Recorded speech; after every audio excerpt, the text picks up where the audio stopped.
Mesdames et messieurs, bonjour, que vous nous suiviez depuis la maison, depuis le bureau, depuis le train, depuis le jardin. Merci de nous avoir rejoints en live et bienvenue au tribunal pour les générations futures. Alors, comme vous allez très vite vous en rendre compte, nous sommes une juridiction qui est un petit peu particulière, puisqu'ici, nous n'avons point de plaignants, nous n'avons point de partie civile et nous n'avons point de victimes non plus, pour la simple et bonne raison que ces dernières ne sont pas encore de ce monde. Au tribunal pour les générations futures, les questions débattues le sont dans l'intérêt de nos descendants. À l'ordre du jour de ce 21 septembre 2023, la solidarité est-elle un luxe? Pour répondre à cette question, nous accueillons pour cette audience 4 témoins devant moi qui comparaîtront à la barre dans quelques instants pour exposer leur vision des faits. Et pour les interroger, la Cour aujourd'hui sera composée de M. Thierry Keller, procureur de la République. Je suis ravie de vous revoir. Merci Madame la Présidente, enchanté de vous retrouver. Enchanté de vous retrouver. De Maître Lila Megrawa, ravie de vous revoir également, avocate de la défense. Bonjour. Et enfin de M. Xavier Gors, que l'on ne voit pas sur l'image, mais qui est bel et bien présent dans la salle, notre greffier qui s'assurera de mettre le débat en perspective grâce à ses dessins acérés, comme vous le constaterez normalement très vite. Défense, accusation, greffier, il ne nous manque plus qu'un jury. Celui-ci aura la lourde tâche à l'issue de la séance de prononcer un verdict. Et ce jury, ce sera vous, chère audience. À la fin des débats, vous serez appelés à vous prononcer dans l'intérêt des générations futures. Vous aurez l'opportunité de vous exprimer via un processus très technologique, comme vous le verrez, qui appliquera simplement un lien hypertexte et une souris, donc pas d'excuses. Soyez donc bien attentifs et préparez votre esprit critique, car les générations futures comptent sur vous. C'est un peu la pression, mais c'est le but de ce tribunal. À présent que notre cours est au complet, je déclare donc ouverte cette nouvelle audience du tribunal pour les générations futures. C'était imposant. Oui, je sais. Alors après les quelques éléments d'accusation que vous avez pu voir dans la vidéo d'introduction, prenons un instant, si vous le voulez bien, pour revenir sur les faits. Solidarité, mesdames et messieurs, je voudrais que l'on s'arrête sur ce mot, même s'il n'est pas gravé dans la roche, comme notre triptyque liberté, égalité, fraternité, qui lui est inscrit sur tous les frontons de nos édifices publics, il n'en reste pas moins tout aussi important pour notre vie citoyenne. Dans un billet pour Libération, Serge July écrivait récemment « C'est toujours surprenant de voir un pays qui consacre le tiers de son PIB à la protection sociale, sans effet pour la population du bas de l'échelle. » En effet, alors que nous vivons pourtant dans une société qui est l'une des plus sociales et des plus redistributives au monde, la pauvreté ne cesse d'enfler. Et la brèche qui sépare les services publics de la population ne cesse de grandir, laissant toute la place au secteur privé et accroissant les inégalités. C'est toute l'ambivalence de la question débattue aujourd'hui. Pourquoi et surtout comment prétendre aider une population dont on ne rejoint plus les besoins? Entre le durcissement des politiques migratoires, les réformes du RSA et de l'assurance chômage, les critiques adressées aux politiques de la ville, la dénonciation récurrente des loisirs accessibles aux détenus ou encore la chasse à la fraude sociale, les dispositifs d'aide aux plus vulnérables ne cessent d'être remis en question et d'agiter le paysage politico-médiatique.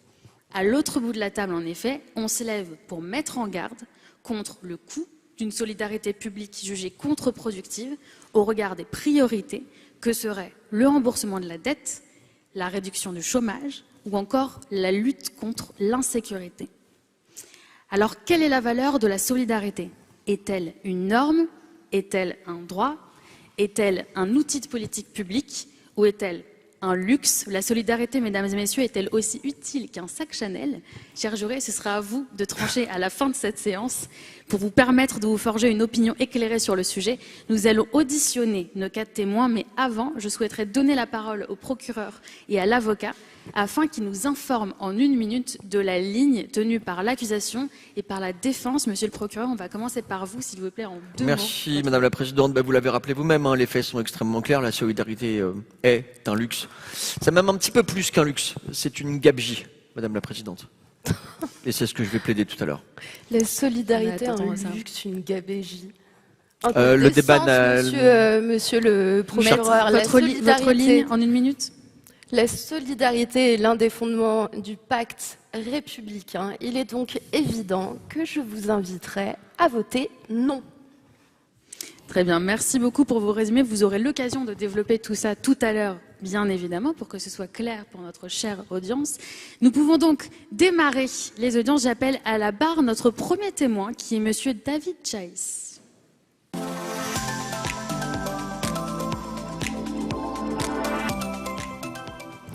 Monsieur Jace, bonjour. Bonjour Madame la Présidente.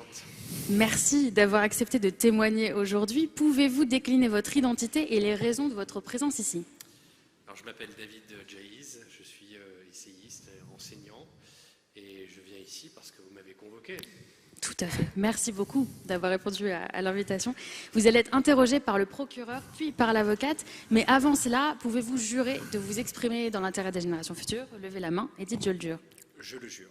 Magnifique. Monsieur le procureur, le témoin est à vous, vous avez 5 minutes. Merci Madame la Présidente, Monsieur Jays, bienvenue. Merci d'avoir répondu à cette, non pas invitation, mais effectivement convocation. Alors, on l'a rappelé il y a quelques instants, Madame la Présidente, et puis on a ça dans quelques témoignages dans le petit film. Le pays consacre un tiers de son PIB à la protection sociale, c'est énorme. Est-ce que ça marche? Est-ce que plus on dépense, et plus ça fonctionne? D'abord, je voudrais m'attarder sur l'adjectif énorme. C'est pas forcément énorme. La protection sociale en Allemagne, c'est à peu près pareil. Simplement, il y a des choix d'organisation qui sont faits qui ne sont pas les mêmes. En France, c'est vrai qu'on a plus de dépenses qui sont publiques, parce qu'on a choisi de socialiser de la dépense. Prenons l'exemple de la santé. La part de notre richesse nationale consacrée à la santé en France, c'est à peu près 11%. Aux États-Unis, où presque tout est privatisé, privé, c'est 16%. Donc vous voyez bien que ce n'est pas énorme. Simplement, il y a un choix d'organisation qui a été fait, c'est celui d'une part publique, d'une part socialisée plus importante. Alors ensuite, la question de savoir si ça marche.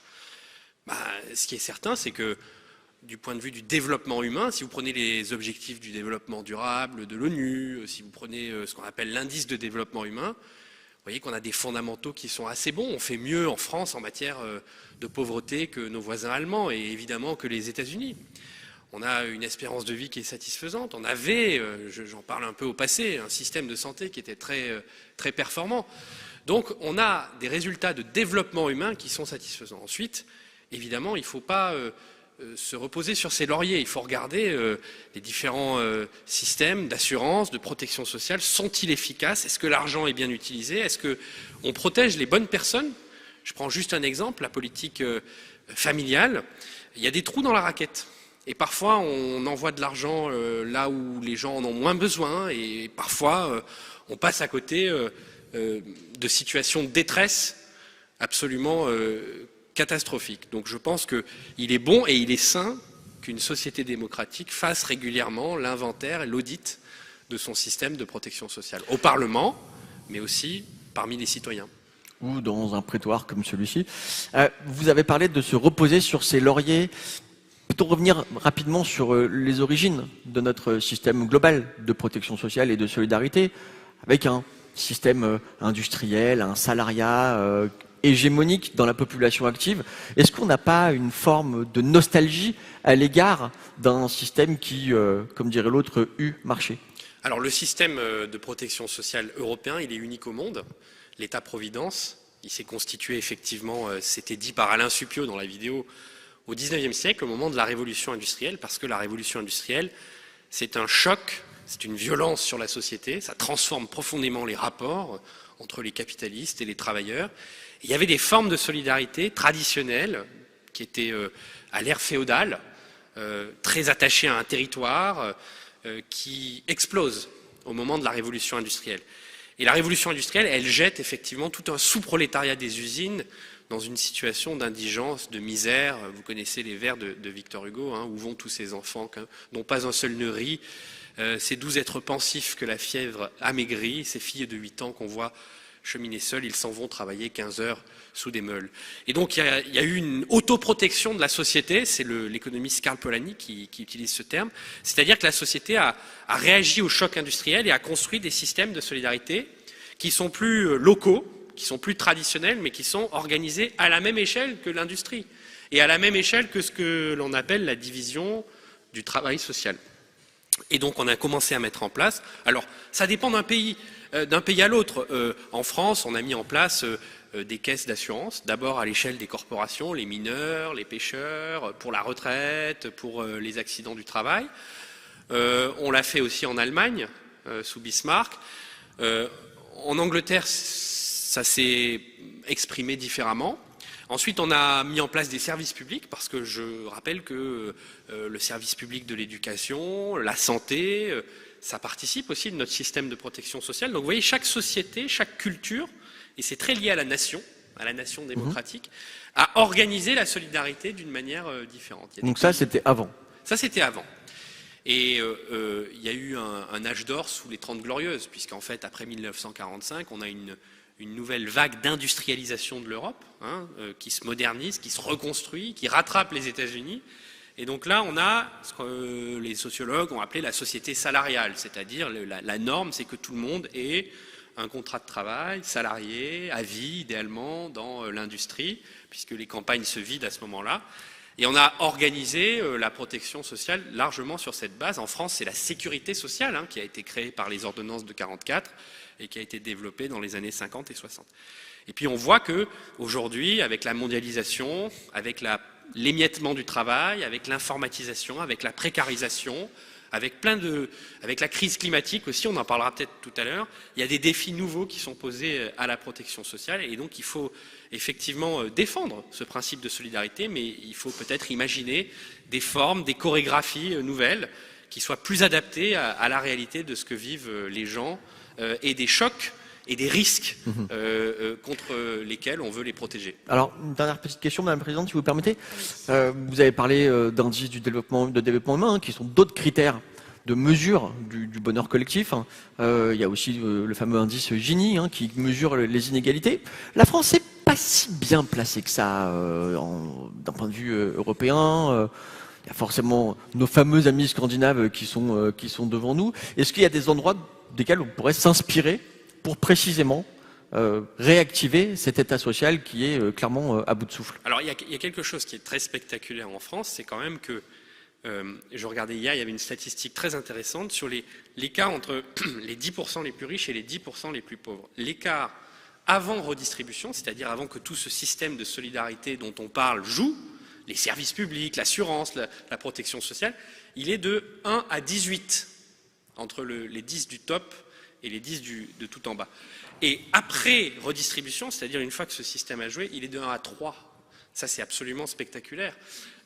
Donc on a un système, si vous voulez, de protection qui est unique au monde. Ensuite, ce sur quoi on peut travailler, c'est de faire en sorte que l'écart avant redistribution soit moins élevé. C'est ce qu'on appelle en économie la distribution primaire des revenus.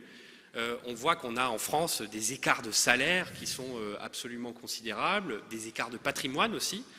Et ce qui est fort dans le système, dans certains pays scandinaves, c'est justement qu'on a peut-être un appareil de redistribution moins intense, mais des grilles de salaire plus resserrées dans les entreprises, et puis une tradition de cogestion, d'association des syndicats, d'association des différents partenaires sociaux à la définition de la stratégie de l'entreprise. Ça, c'est des sujets sur lesquels il faut réfléchir. Je pense aussi à la prévention, c'est-à-dire qu'on a un système de solidarité qui est beaucoup tourné vers l'a posteriori, la curation, la répartition, la redistribution, c'est-à-dire qui arrive un peu après la bataille. Et je pense qu'il y a un énorme enjeu, on le voit en santé par exemple, de faire en sorte que, au fond, les gens puissent s'alimenter correctement, puissent avoir accès à l'information, puissent avoir accès aux soins, pour, au fond, grandir et vieillir, parce qu'avec le grand âge, Jérôme Guedj est parmi les témoins, on a un défi absolument majeur. Pas en tant que grand âgé lui-même. Non, pas en tant que spécialiste du grand âge. On a un défi absolument majeur dans notre société, et le sujet, c'est pas simplement de vieillir, mais c'est de vieillir heureux et en bonne santé. On a une espérance de vie qui progresse, mais on a des gens qui ne vieillissent pas toujours en bonne santé. Et donc la question de la prévention, et ça dépasse les aspects de la santé, on peut aussi en parler par rapport à la petite enfance. Je prends un exemple très contemporain, Très l'exposition court, aux s'il vous plaît, écrans. on est en train de dépasser le L'exposition petit aux temps. écrans, eh bien, c'est un sujet de prévention qu'il faudra traiter dès les premiers jours de l'enfant. Par oui ou par non, les Américains ont-ils raison de considérer que la France est un pays socialiste? La France socialise une partie de sa richesse, mais bon, ça dépend où on met le curseur, et puis c'est pas infamant d'être socialiste. Très bien, plus de questions, monsieur Jay. Je vous remercie, je vous laisse entre les mains expertes de notre avocate. Merci à vous deux, merci monsieur le procureur. Maître, le témoin est à vous. Vous avez également 5 minutes. On va juste essayer de faire un tout petit peu plus court pour ne pas Évidemment. faire une séance. Je vous remercie. à rallonge. Or, j'invite monsieur le procureur à peut-être envisager de s'installer en Scandinavie. Une suggestion. Rien sur la vie privée, on avait dit, s'il vous plaît. Monsieur Jays, bonjour. Bonjour. Alors, vous avez déjà commencé à tracer un peu, à revenir sur l'histoire de la solidarité. Pourriez-vous nous expliquer pourquoi, pour les Français, culturellement, historiquement, la carte vitale est plus forte que la carte bleue, pour citer une connaissance de monsieur le procureur? Alors je connais des gens pour qui la carte bleue est plus importante que la carte vitale, mais effectivement, dans notre imaginaire collectif, la sécurité sociale, ça fait partie du contrat social et du contrat républicain. C'est lié à l'histoire, c'est-à-dire que toutes les forces de la résistance qui sont réunies dans le Conseil national de la résistance, elles se font une promesse, et dans ces forces, il y a à la fois des socialistes, des communistes, des libéraux, des gens de droite, mais ils se font une promesse, c'est que on va bâtir un régime économique et social nouveau à la libération, après la guerre. Alors ce régime économique, évidemment, il repose sur le pari de l'industrie et le pari de la grande entreprise. Ça, c'est un peu la concession qu'on fait aux libéraux, à ceux qui sont soucieux de développement économique. La France était une société très rurale, c'était aussi une société de petites villes. Hein. L'industrie ne s'était jamais beaucoup développée parce qu'on avait un capitalisme très malthusien, de maîtres de forge en quelque sorte. Et à ce moment-là, le grand modèle qu'il faut imiter, c'est évidemment les États-Unis, c'est le big business, les big corporations, etc. Et puis en contrepartie de ce développement industriel, on dit il faut aussi protéger, et c'est dans le préambule de la Constitution de la 4ème République, protéger les Français, les citoyennes, les citoyens contre les calamités, hein, c'est le terme qui est employé, de l'existence et contre les risques sociaux. Et donc on a une sorte de consensus national qui se dessine autour de la création d'un régime de sécurité sociale. En fait, c'est une extension des assurances sociales qui existaient sur une base corporative, et là, c'est une extension assez large à tous les segments salariés de la nation. Et au fond, c'est porté au cœur de notre Constitution, c'est porté au cœur de notre contrat social. Et par ailleurs, je le rappelle parce que on l'a un peu oublié aujourd'hui, il y a une véritable démocratie sociale qui est pensée en 1945. C'est-à-dire que les salariés élisent leurs représentants dans les caisses d'assurance. Il y a aussi des représentants du patronat. Alors tout ça, c'est un peu affaibli, hein, c'est un peu affadi. Aujourd'hui, c'est très technocratique quand même. La gestion de la sécurité sociale, sont souvent des hauts fonctionnaires qui sont souvent issus de l'inspection générale des affaires sociales qui maîtrisent le mieux les arcanes de tout ça. Mais dans l'épure, dans l'idéal de l'après-guerre, il y avait vraiment un regard démocratique qui était porté sur ça, et c'était pour les concepteurs, je pense à Alexandre Parodi, je pense à Larocque, hein, Pierre Larocque, qui était un haut fonctionnaire. Pour ces gens-là, la sécurité sociale, c'était aussi important que le droit de vote aux élections politiques, c'est-à-dire que c'était un moment d'exercice de la vie démocratique. Alors, dans vos ouvrages, vous défendez, vous avez même travaillé un nouveau modèle social français. Quelle forme pourrait prendre un peu une nouvelle donne de la solidarité à la française? Je pense que la grande question qui est devant nous, c'est on a une catastrophe climatique qui est aujourd'hui considérée, et à juste titre par une majorité des gens, comme le défi numéro 1, l'affaire du siècle, comme on dit. Cette catastrophe climatique, elle a un coût économique et social majeur, c'est-à-dire l'atténuation, l'adaptation au changement climatique, ça va coûter des milliers de milliards d'euros. La tentation naturelle, c'est d'opposer le système de protection sociale qui coûte déjà des milliards d'euros à la politique d'adaptation et d'atténuation, puisque, on va dire, l'argent public n'est pas illimité. Donc on pourrait très bien dire qu'il faut qu'on rogne un peu sur notre système de protection sociale pour mieux prendre en charge tous les dérèglements et les risques liés au climat. Moi, je ne défends pas du tout cette approche. Je crois qu'il faut que l'Europe, les nations en Europe, et en particulier la France, a une chance, ce sont des systèmes de protection sociale et d'État-providence qui sont très performants et qui doivent pouvoir nous permettre de penser ensemble questions climatiques et questions sociales. Je prends juste un exemple. Si on veut décarboner, comme on dit dans le débat public, nos usages, il va falloir sortir des voitures thermiques et les remplacer soit par des voitures électriques, soit par des scooters électriques. Il va falloir changer les chaudières et les remplacer par des pompes à chaleur. Il va falloir changer de pratique alimentaire. Si on mange du bio, ça coûte plus cher que, évidemment, ce qu'on achète dans la grande distribution. Tout ça coûte. Le rapport qui a été fait par Jean Pisani et Selma Mahfouz, il dit c'est à peu près ces dépenses-là pour un ménage, pour un couple, c'est 100 000 euros. Vous imaginez ce que ça représente dans un salaire d'ouvrier ou dans un salaire même de ménage de classe moyenne? Donc ces 100 000 euros, évidemment, ces gens-là, les gens des classes moyennes ne peuvent pas les sortir comme ça. Donc il faut les accompagner. Et on a la chance en France d'avoir une tuyauterie qui s'appelle l'État-providence, qui permet de prendre en charge ces dépenses. Donc il faut qu'on arrive à lier la question sociale et la question climatique et pas à les opposer. Donc c'est financer une partie, retirer un peu d'un côté pour parier sur l'avenir. Moi je ne dirais pas retirer une partie, je dirais que aujourd'hui la question climatique fait partie des risques de l'existence, des risques collectifs, et qu'il faut donc l'intégrer avec d'autres questions, le grand âge aussi, qui n'a pas encore complètement trouvé sa place dans notre système de protection sociale. Tous ces grands risques de l'existence, tous ces grands risques collectifs, il faut qu'on les pense, il faut qu'on les lie aussi aux questions d'éducation, aux questions de santé. Et évidemment, ça ne peut pas être juste un empilement de dépenses supplémentaires, il faut réfléchir au design et à l'organisation de tout ça, et c'est le grand défi qui est devant nous dans les prochaines années. Peut-être une dernière question très rapide. En 1 minute, si possible. Très rapide. Alors, Madame la Présidente l'a évoqué dans son introduction.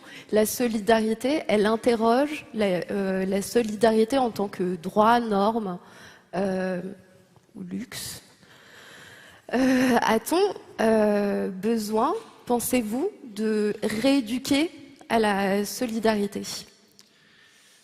Ça rejoint ce que je disais tout à l'heure sur le fait que les concepteurs de la sécurité sociale, ils avaient une vision profondément démocratique de celle-ci. C'est-à-dire que ça faisait vraiment partie de notre existence collective et ce n'était pas des dus, ce n'était pas des droits et ce n'était pas une tuyauterie technocratique. Ça faisait vraiment partie de notre pain démocratique quotidien. Et donc autant la démocratie politique est en crise, autant la démocratie sociale est en crise. Et effectivement, il faut trouver des façons de réintéresser les citoyens à la démocratie sociale parce que c'est une partie très importante de leur existence. J'ai quelques idées, mais je crois qu'on n'aura pas le temps de les développer aujourd'hui. Malheureusement, non. Je vous remercie, Monsieur Jayes. Merci. Merci beaucoup, Monsieur Jayes. Merci d'être venu jusqu'à nous et merci, Maître, évidemment. J'appelle maintenant à la barre notre deuxième témoin, Madame Françoise Fromageau. Veuillez vous présenter à la barre.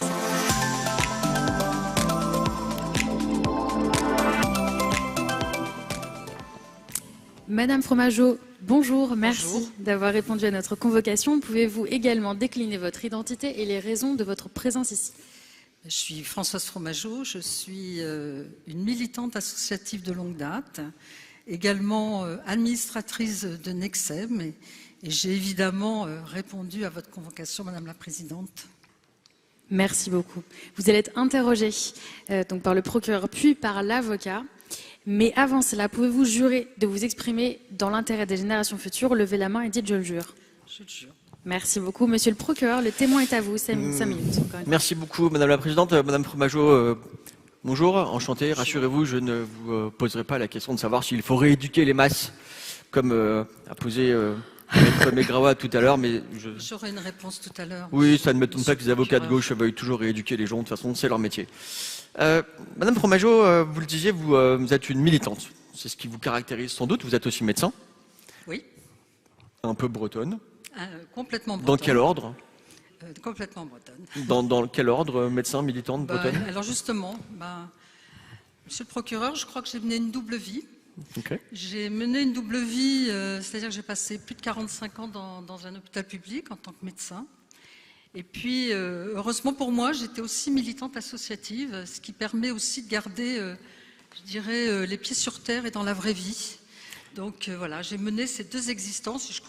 J'ai pris ma retraite en début d'année, mais je continue à être une militante associative. Alors précisément, en tant que militante, en tant que médecin, et du haut de plusieurs décennies Oui, d'action... dites-le, allez-y. Bah, vous avez dit 45 ans, donc je Voilà. traduis. Oui, non, mais j'assume. Quel bilan global vous tirez de cette expérience entre un moment, Monsieur Jays en a parlé, où c'était les 30 Glorieuses, où c'était plus simple, et peut-être aujourd'hui où les choses sont plus disséminées, plus complexes? Alors, mon regard, c'est tout d'abord de se dire aujourd'hui qu'on est dans une société de moins en moins protectrice, avec une précarisation qui augmente. Donc là, il y a quand même vraiment un paradoxe important à souligner avec des fermetures de services publics, avec un hôpital public aussi surchargé. Donc ça, c'est vraiment le contexte aujourd'hui qui est en train de se dessiner. La deuxième chose que je voudrais dire, c'est, moi j'ai vécu la crise Covid à l'hôpital, et je pense que là, aujourd'hui, on est dans une nécessaire adaptation permanente de la crise sanitaire, de la crise climatique, de la crise numérique, de la crise économique. Je crois qu'aujourd'hui, on est dans une espèce de lessiveuse où on est obligé de s'adapter en permanence. Peut-être qu'on a pris aussi conscience, peut-être, me semble-t-il, qu'on est tous extrêmement vulnérables et qu'on est dans une forme d'insécurité aussi. Je pense que c'est aussi ce ressenti. Et peut-être qu'il faut profiter finalement de cette crise pour se dire comment on va avancer autrement. Peut-être que c'est aussi ça, et c'est peut-être aussi les questions de résilience, c'est de se dire comment finalement, suite à ces phénomènes de crise, j'essaie de travailler autrement. La première chose, moi, qui me vient à l'idée, c'est finalement de requalifier les relations d'aide et d'accompagnement. Aujourd'hui, pendant des décennies, finalement, que ce soit dans le domaine de la santé, le sida nous a montré que les patients étaient totalement en capacité de prendre part, en tout cas, à leurs décisions autour de leur situation médicale. On a maintenant des patients experts. On a maintenant aussi finalement la nécessité de donner le choix aux personnes qu'on accompagne. Il y a toutes les questions autour de l'autodétermination, la question autour des alliances de compétences, des alliances thérapeutiques. Et je crois que ces questions-là, en tout cas, de la place, en tout cas des personnes qu'on accompagne, de la place de l'environnement et de la place des professionnels, nécessite qu'on requalifie en tout cas ces questions d'aide, d'accompagnement dans une organisation et un management renouvelé. Je pense que ça aussi, ça fait partie des choses qu'il va falloir retrouver. La deuxième chose que je voudrais évoquer, c'est la question du non-recours aux soins, de l'accès aux soins, du non-recours aux droits, de l'accès aux droits. Je pense que là, c'est un sujet extrêmement important, majeur, et on voit bien que, mine de rien, on peut faire énormément d'efforts pour le aller vers et qu'il reste encore des personnes qui passent sous les radars. Et puis le troisième point qui me semble important, c'est les questions de synergie. C'est-à-dire aujourd'hui, on ne peut pas imaginer de travailler de manière indépendante, chacun dans sa ligne de nage, entre un hôpital, une médecine libérale, et puis peut-être aussi de créer des ponts, des transversalités sur les territoires en proximité avec les établissements médico-sociaux, et peut-être aussi se dire qu'on construit une politique de santé vraiment centrée autour des besoins des personnes. Et je pense que ça fait partie aussi des choses qui méritent aujourd'hui d'être un peu plus regardées, mais encore faut-il effectivement observer ces besoins et faut-il aussi recueillir, en tout cas, l'avis des personnes concernées. Vous dressez en creux le portrait quand même d'une France qui a énormément changé, mais pour laquelle finalement les dispositifs ont peu changé. Vous avez déclaré, Madame Fromageau, lors des audiences préliminaires, que l'État tient encore les rênes des politiques de solidarité.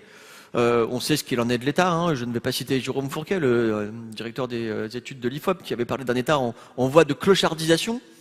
Mais comment on fait pour adapter vos desiderata? Vous parlez de management, vous parlez de synergie, avec cet absolu manque d'agilité d'un État central jacobin et lourdingue. J'ai dit qu'effectivement, l'État tenait les rênes. Mais Le maîtrise-t-il encore l'attelage? greffier avait noté. Maîtrise-t-il encore l'attelage? Parce que c'est ça le sujet, en fait. Le sujet aujourd'hui, c'est qu'on est dans une situation où il y avait une promesse autour d'une protection. David l'a dit, c'est-à-dire qu'aujourd'hui, un État-providence, c'était une promesse.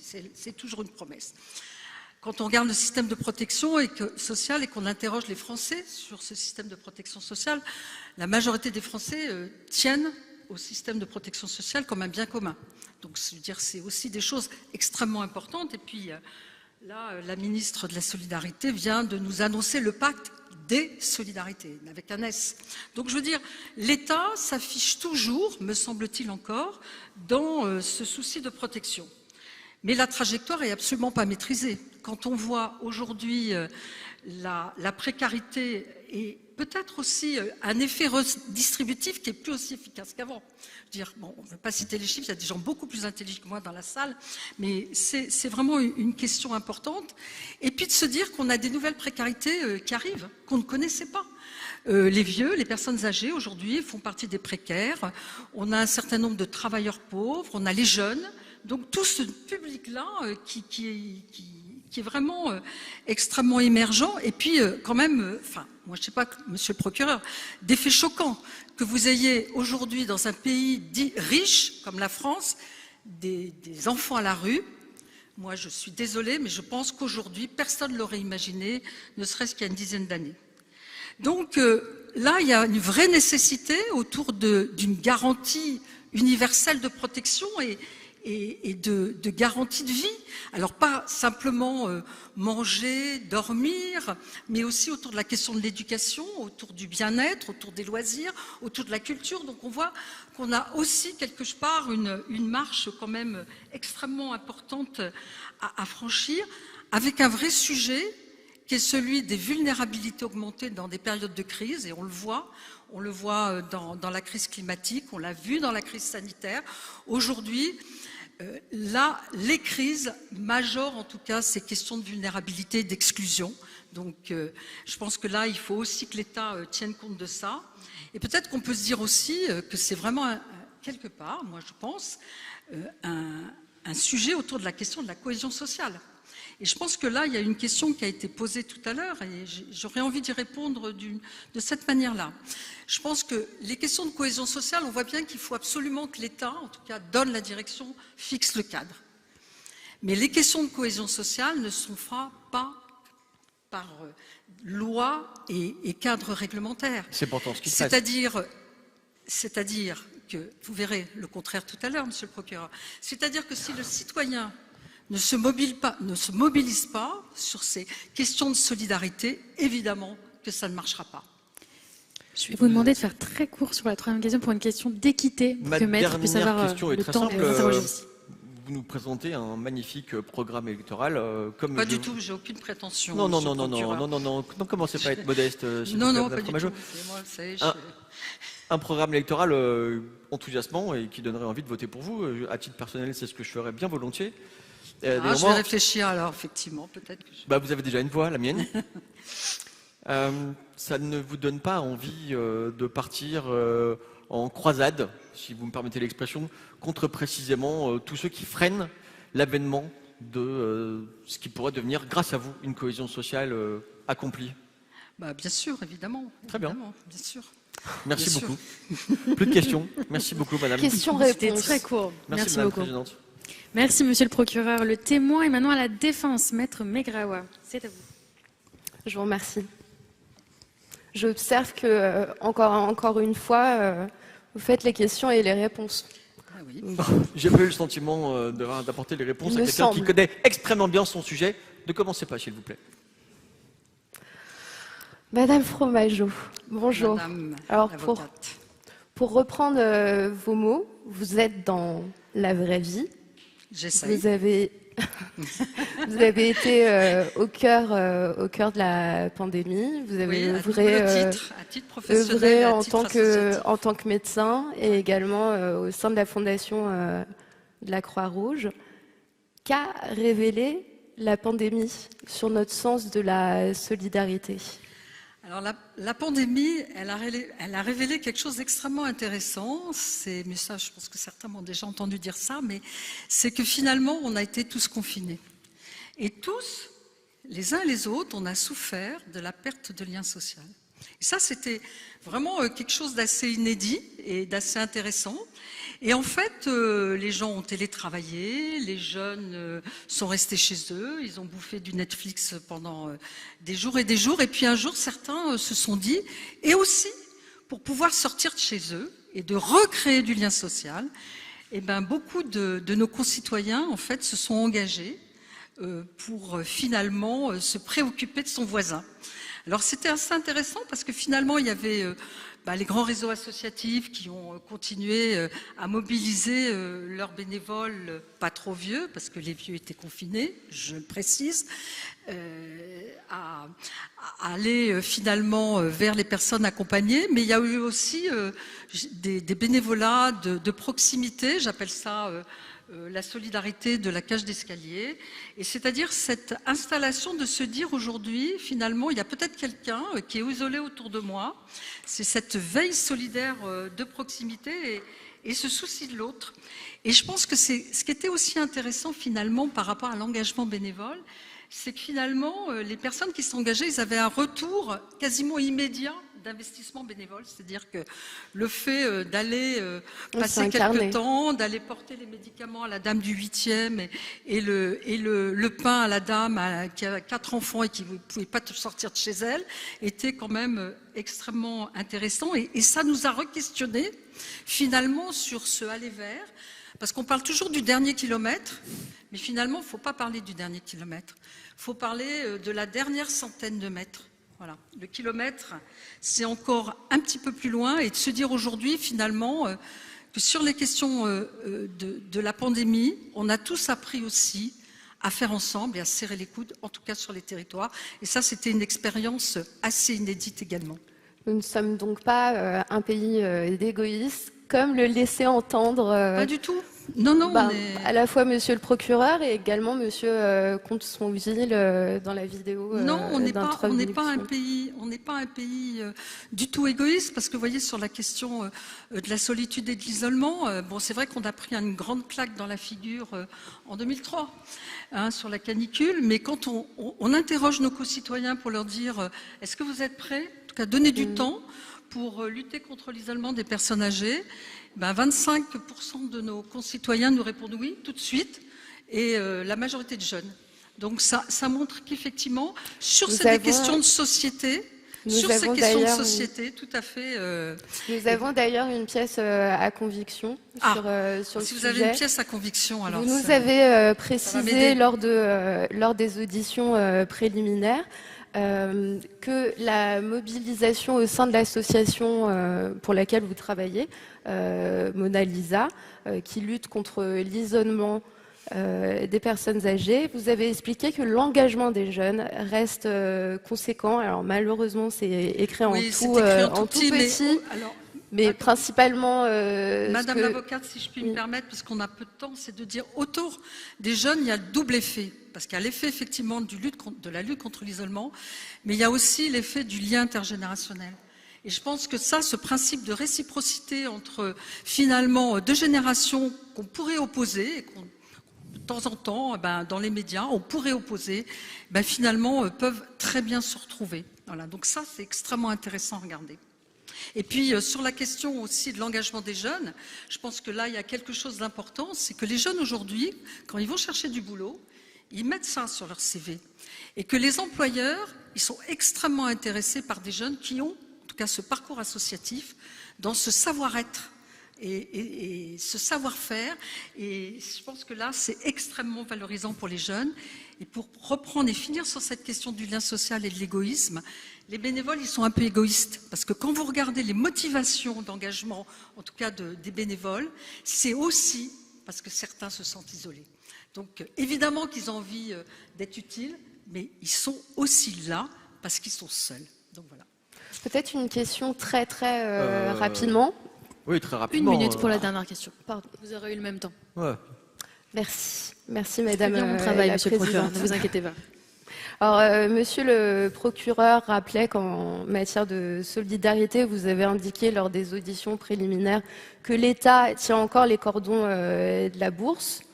Récemment, lorsque les Restos du Cœur et la Croix-Rouge poussent un appel à l'aide, le patron de LVMH se fend d'un chèque de 10 millions d'euros. LVMH qui d'ailleurs n'est pas très loin. À côté, c'est la vitrine d'à côté, si vous voulez y aller après.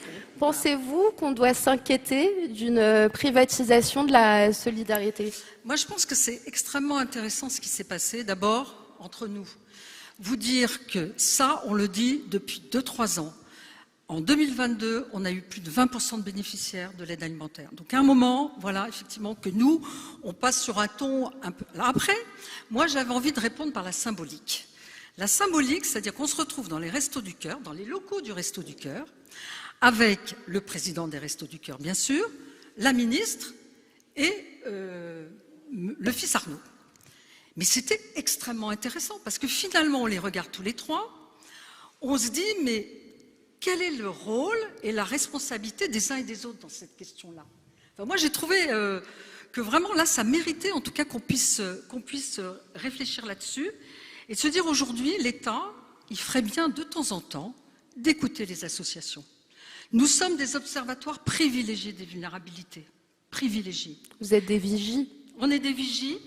Et en plus, je pense aujourd'hui que nous, les associations qui font de la distribution alimentaire, eh bien finalement, il faut nous considérer aussi, puisqu'on a investi en termes de logistique, en termes de camions, en termes de frigo, et évidemment que l'inflation est tombée vraiment de manière, et le coût du carburant de manière extrêmement importante.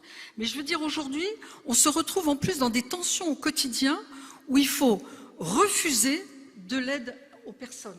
Donc c'est vraiment, je veux dire, quelque chose d'extrêmement inconfortable, mais ça a la vertu de nous avoir en tout cas donné 2 leçons. Moi je pense que la première leçon qu'on a les uns les autres, c'est d'optimiser les ressources. C'est-à-dire aujourd'hui de faire en sorte que dans chaque distribution alimentaire, on puisse arrêter le gaspillage et faire en sorte d'optimiser en tout cas nos ressources par les dons agricoles, par les dons alimentaires. Je pense que là, il y a vraiment quelque chose qu'il faut qu'on fasse de manière extrêmement rapide. La deuxième chose, c'est le partenariat. C'est-à-dire qu'aujourd'hui, il faut qu'on travaille ensemble sur les territoires, de manière complémentaire et synergique et en interassociative, et qu'on puisse aussi faire appel aux entreprises. Pour reboucler avec ce que vous m'avez dit et ce que vous m'avez posé comme question, aujourd'hui, en tout cas, les entreprises sur les territoires, elles ont un rôle aussi à jouer sur ces questions-là. Il y a des salariés, et je pense qu'il y a aussi quelque chose autour de cette solidarité de territoire à mettre en place avec tous les acteurs. Je vous remercie, Madame Fromageau. Merci beaucoup pour ce bel esprit de synthèse, Madame Fromageau. Vous pouvez retourner donc à votre place et j'appelle à la barre notre 3e témoin, Monsieur Jérôme Guelj. Veuillez rejoindre la barre, je vous prie.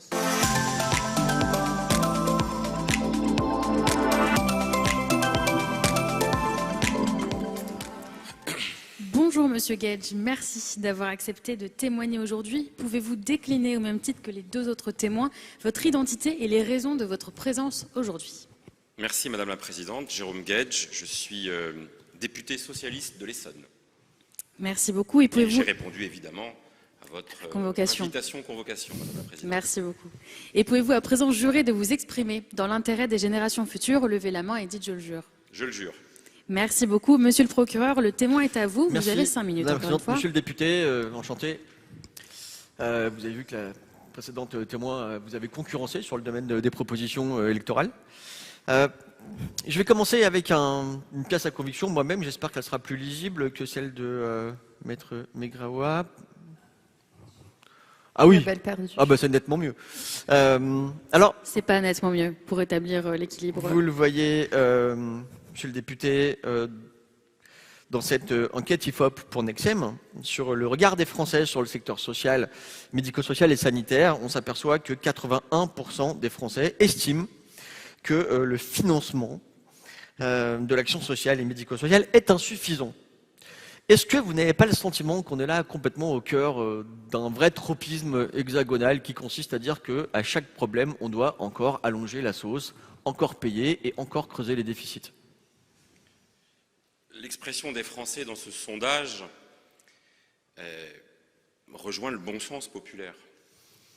C'est-à-dire qu'ils ont compris que, puisqu'on parle d'action sociale, médico-sociale, sanitaire, c'est-à-dire du bras armé de la solidarité organisée par la puissance publique, et je le dis tout de suite, la solidarité, fort heureusement, ne relève pas que de la puissance publique.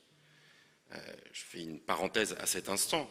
Il existe des espaces de solidarité qui sont ceux de la solidarité de proximité, dans l'engagement associatif, dans la solidarité familiale, dans la solidarité de voisinage, dans cet altruisme, dans cette logique de don, de générosité, qui la renvoie à des enjeux de valeur, qui eux-mêmes renvoient au contexte éducatif, tordre le cou à l'individualisme, à l'égoïsme, qui est parfois sont érigés en valeur cardinale, le chacun pour soi, plutôt que l'action collective. Donc n'oublions jamais, quand on parle de la solidarité est-elle un luxe, elle ne l'est évidemment pas, et il faut la transmettre en ce qu'elle a de précieux pour les relations pas le verdict, entre les uns et les autres.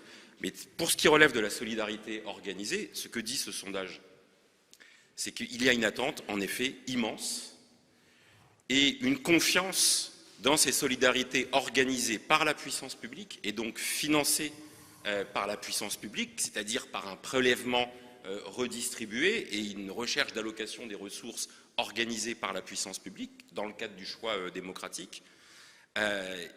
Pourquoi ?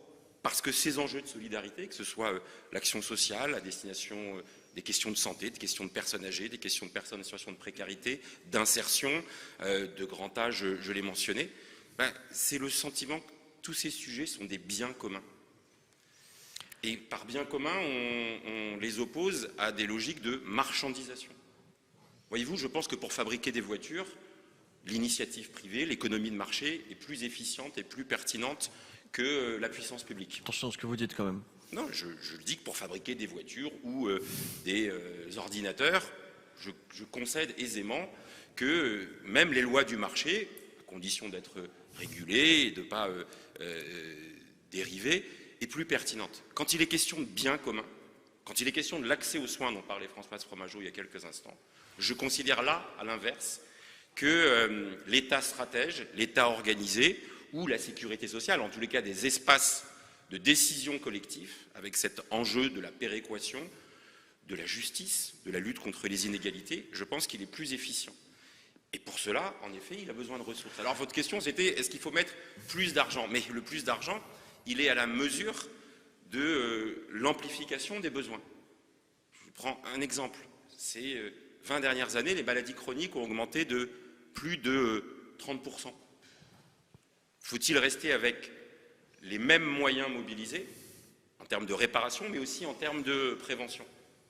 On a su faire progresser la réparation, on ne sait toujours pas dans ce pays, David Jez l'évoquait tout à l'heure, déplacer le curseur de l'intervention publique dans des logiques de prévention.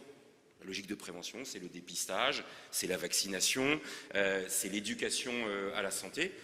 Ça, on n'a pas investi sur ces enjeux-là. Donc, ce n'est pas qu'un enjeu d'argent, mais je ne vois pas comment on s'en prive. Et en disant cela, ce n'est pas forcément plus d'argent. C'est peut-être parfois mieux d'argent, parce que quand je vous parle d'État stratège ou de sécurité sociale, moi je suis convaincu qu'il y a des marges de progression dans l'allocation des ressources, dans l'efficacité de la dépense publique. Je ne suis pas aveugle sur les, non pas gabegies, comme j'entends dire parfois, mais sur les marges de progression. Elles existent partout. Mais moi, voyez-vous, je suis favorable à ce que les frontières de la solidarité, plutôt qu'elles ne se rabougrissent sous les coups de butoir d'un système économique dominant qui a vocation justement à renvoyer chacun à sa propre situation et à ne pas voir que c'est dans l'action collective qu'on se protège mieux. Même les économistes nous l'apprennent. Les logiques de coopération sont toujours plus efficaces que les logiques individualistes. Le penchant naturel des sociétés ou même des individus, c'est celui d'abord de voir midi à sa porte, de penser son propre intérêt, mais l'intérêt général n'est pas la somme des intérêts particuliers. Et en matière de solidarité, c'est documenté. Si on prend les seules questions de santé, je reprends l'exemple de la vaccination, ce n'est peut-être pas l'intérêt individuel de se vacciner, on ne le voit pas à court terme, mais donc quand la puissance publique décide une obligation vaccinale, elle le fait pour l'intérêt individuel de chacun, mais pour le bien-être collectif. Quand on maintient une aide médicale d'État pour des étrangers, même en situation irrégulière dans le pays, on le fait, et la droite extrême ou l'extrême droite le vilipende en disant que c'est de l'argent donné à des gens qui ne le méritent pas, mais on le fait au nom d'un principe de santé publique et d'efficacité économique, parce que ceux qui vont bénéficier de l'accès aux soins, quand ils sont malades, vont moins coûter qu'en allant aux urgences à l'hôpital, et puis surtout, vont être en santé publique, intégrés à l'ensemble de la collectivité à laquelle ils vivent. Alors nous prenons le métro avec eux, nous n'avons pas envie que si certains d'entre eux sont touchés par la tuberculose, nous soyons nous-mêmes Monsieur le Procureur, je vous coupe quelques minutes. Il va falloir faire plus court pour après. Mais c'est une séance juste. Oui, juste c'est un passionné. Voilà. Mais c'est ce que je vois, c'est très bien. Merci beaucoup. Monsieur Gage, vous parliez des marges de manœuvre. Vous dites qu'il faudrait faire attention à ce que ça ne se rabougrisse pas. Il y a donc un mieux quelque part à imaginer. Ce serait quoi ce mieux On a le sentiment quand même qu'en dépit des sommes qui sont déversées sur la solidarité, il y a quelque chose qui coince quelque part. Ces marges de manœuvre, vous les voyez où? Qu'est-ce qu'il faudrait faire? Assumer, vous me posez la question en fait, c'est quoi la gauche aujourd'hui dans son regard à ces enjeux. Il faut assumer d'être des partageux. Voilà. On partage les savoirs, c'est l'enjeu de l'éducation, on partage les pouvoirs, c'est l'enjeu démocratique, la concentration, la confiscation des pouvoirs. Et on partage les richesses aussi. Parce que tout le débat intervient dans un pays qui est chaque année plus riche que l'année précédente. Et donc, à richesse croissante, enjeu d'un partage des richesses qui permettent justement de corriger ces inégalités. Vous voyez, moi je suis fidèle à la ligne définie par Jaurès dans sa définition de la République sociale. Je ne peux pas être à une barre sans mentionner Jean Jaurès. Il faut diminuer les misères et les angoisses qui dévorent les existences humaines. Voilà. C'est donc la socialisation de ces risques, et David Geiz a parfaitement décrit à la fois cette logique de la sécurité sociale, ce phénomène tout à fait inédit, qui a consisté à sortir du jeu du marché. Et il faut comprendre qu'on est sous cette pression.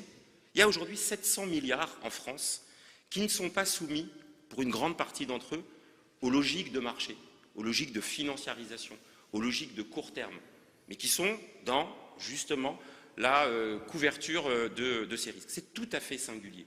Voilà. C'est probablement une des exceptions françaises les plus marquantes, mais moi je suis un universaliste républicain qui considère que ce modèle-là, il devrait avoir des vertus. David, tout à l'heure aussi, disait qu'une partie de ces risques aujourd'hui ont été mis à mal par la mondialisation. Moi je souhaite que le modèle français, loin d'être mis à mal justement par le néolibéralisme, soit capable de dire mais il faudrait qu'il s'exporte, que la socialisation des risques, que l'ambition originelle des fondateurs au moment du Conseil national de la résistance. Parce que la politique, c'est quoi? La sécurité sociale, les services publics, c'est quoi? C'est juste la recherche du droit au bonheur, du droit à la vie douce, les jours heureux. Voilà le vrai projet politique, un peu rousselian, dans une période anxiogène où on nous dit ah bah oui, non mais tout va mal et on est dans une logique défensive. Moi, à contre-courant, vous me disiez c'est quoi la marge de manœuvre? Je pense qu'il y a des pans entiers de l'action publique qui devraient rejoindre la sécurité sociale plutôt que d'en voir certains sortir de ce champ-là. Je trouve que ce modèle de socialisation, de partage, de péréquation, encore une fois, c'est celui dans lequel nous sommes gagnants-gagnants. Et ça, pour répondre à la question comment on s'y prend, ça suppose deux choses. Pour qu'il y ait le consentement, parce qu'il y a quand même un enjeu collectif, il faut d'abord garantir l'universalité. Voilà. L'universalité, c'est-à-dire que chacun doit bénéficier de ce système.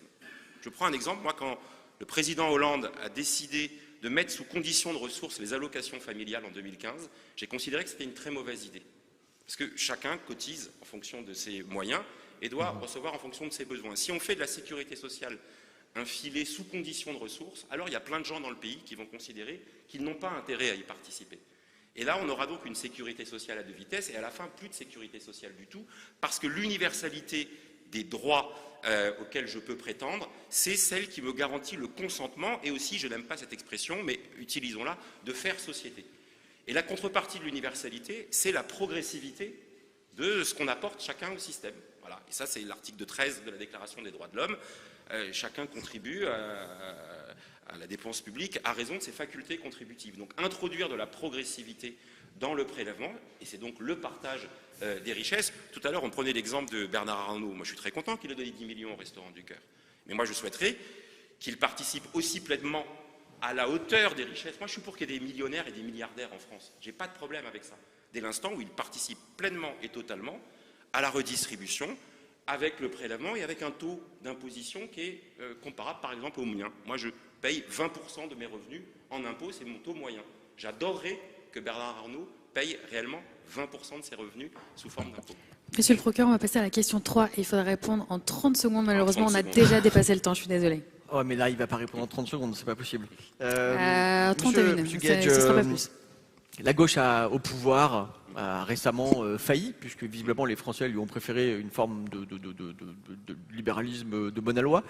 Elle a failli dans les années 81 par une politique de la demande exagérée, d'après les historiens, puis par une politique de l'offre sous François Hollande que vous citiez avec le CICE. Et bon, j'imagine que vous souhaitez revenir au pouvoir. Ce serait quoi une bonne politique de gauche en 20 secondes? Ah bah, comme j'ai un peu peut-être anticipé votre question, Oui. universalité, progressivité et surtout, je vais insister sur un point, lutte contre les inégalités parce qu'elles se reproduisent tellement et le terreau de la reproduction des inégalités, c'est l'école. Et donc je pense qu'aujourd'hui, l'enjeu principal d'une politique de gauche, c'est de s'attaquer aux inégalités sociales qui se construisent dès l'école du fait des difficultés de sortir, y compris de son propre milieu social, parce que ce qui nous pend au nez, le contraire de la solidarité, dont je considère qu'elle n'est pas un luxe, c'est le séparatisme. Ce n'est pas l'égoïsme, c'est le séparatisme. C'est une société dans laquelle on a un séparatisme social, un séparatisme territorial, des ghettos de riches et des ghettos de pauvres, un séparatisme évidemment ethnique et religieux, où on va renvoyer des gens à leur identité d'origine ou à leurs conditions sociales. Donc j'y reviens, encore et toujours, être départageux, c'est la belle ligne politique pour un projet de gauche. Très bien, merci. Plus de questions. Merci, La vraie monsieur. politique Merci, de solidarité de gauche en 30 secondes par Jérôme Gage. Merci beaucoup. Maître, le témoin est à vous. Vous avez 5 minutes. Merci. Alors, je vais probablement sauter ma première question, comme vous avez en partie largement répondu. La solidarité n'est pas un coût, elle est un investissement. Alors c'est pas moi qui l'a dit, c'est Louis Gallois, ancien patron d'Airbus et de la SNCF, qui l'a déclaré. Qu'en dites-vous? Oui. Et c'est aussi un ancien président de la Fondation des acteurs pour la solidarité, de ces figures, de ces patrons de gauche qui considéraient qu'on doit marcher sur les deux jambes, produire des richesses dans des conditions soutenables et durables, mais organiser aussi cette redistribution. Et l'évidence de la phrase « la solidarité est un investissement » rejoint ce que j'évoquais tout à l'heure. C'est-à-dire qu'une société dans laquelle le séparatisme, les passerelles n'existent pas et où on accepte des situations de relégation, de cohabiter avec de la très grande précarité, du sans-abrisme, des enfants à la rue, de l'enfance en danger, des personnes vulnérables, des personnes handicapées, des personnes âgées reléguées. Accepter ça dans une société, d'abord, c'est poser la question, la solidarité, avant tout, c'est pas une norme, c'est pas un outil de politique publique, c'est une valeur. Voilà. Chez nous, c'est aussi une valeur, parce que le fraternité du triptyque républicain, on peut dire qu'il renvoie à cet enjeu de solidarité. Voilà. Et il a cette difficulté, la liberté et l'égalité peuvent se régler beaucoup par le droit et par des normes, la solidarité pour partie, la sécurité sociale, les outils de la redistribution, mais c'est aussi un peu plus. Donc, quand Gallois nous dit que c'est un investissement, ça veut dire qu'on va avoir un retour sur investissement.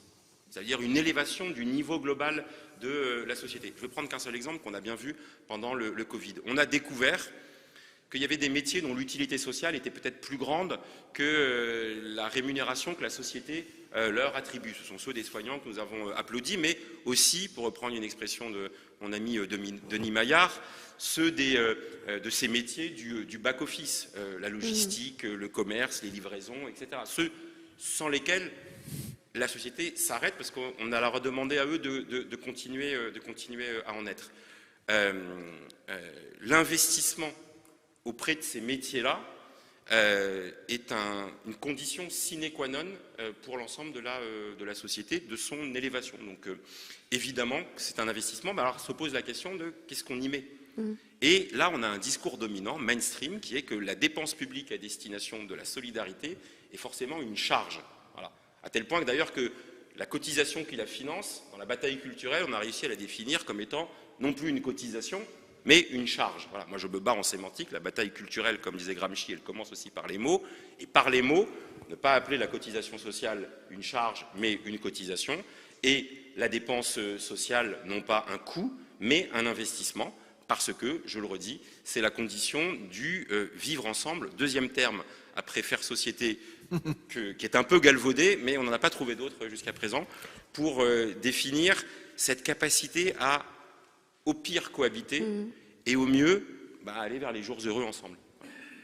Et alors peut-être une question, vous aimez vous avez le sens des formules. Vous avez déclaré sur Europe 1 cet été, la maison vieillit et on regarde ailleurs.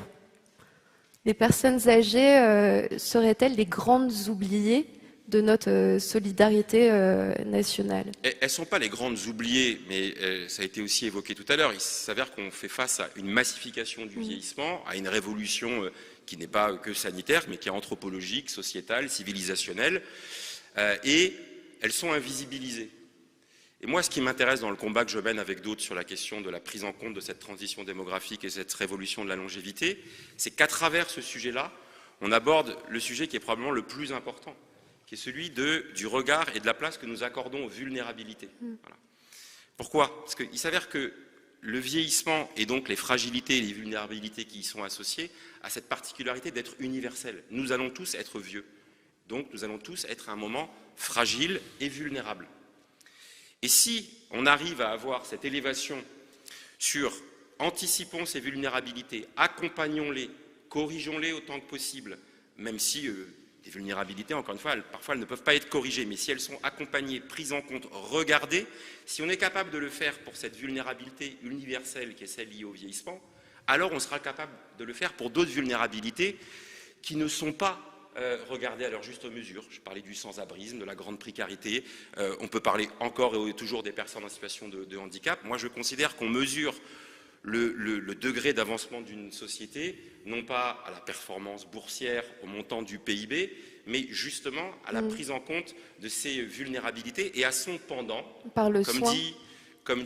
Par le soin, l'accompagnement, la bienveillance, le care, et aussi parce que le pendant de la prise en compte de la vulnérabilité, c'est, pour reprendre ce que vient d'écrire Cynthia Fleury dans sa clinique de la dignité, le regard sur la dignité. La prise en compte de la vulnérabilité, c'est d'essayer de proposer des réponses en termes de dignité. C'est pas un hasard, vous me parliez du vieillissement, moi j'ai déposé un texte de loi un peu provocateur que j'ai intitulé pour garantir le droit à vieillir dans la dignité. Au moment d'ailleurs où on avance, et on a raison de le faire, sur la question de la fin de vie et du droit à mourir dans la dignité, il faut le faire, mais il ne faut pas que ça se fasse au détriment de cette aspiration très républicaine, et je le dis un 21 septembre, jour anniversaire de la proclamation de la Première République. Notre déclaration des droits de l'homme dit « Les hommes naissent et demeurent libres et égaux en droit, qu'ils puissent aussi naître, demeurer et vieillir libres et égaux en droit, parce que ce faisant, on aura eu le regard nécessaire sur la vulnérabilité et on aura donc utilisé la solidarité pour accompagner ces vulnérabilités. » Je vous remercie, Monsieur Gage. Merci. Je n'ai plus de questions. Merci beaucoup, Monsieur Gage. Et merci, Maître. J'ai vu que vous aviez supprimé quelques questions pour rester dans les temps. C'est donc noté. Merci pour Je votre suis fair-play. coopération. Nous allons à présent entendre la quatrième et dernier témoin, Madame Blanche Leridon, avant de passer au vote. Veuillez rejoindre la barre, je vous prie.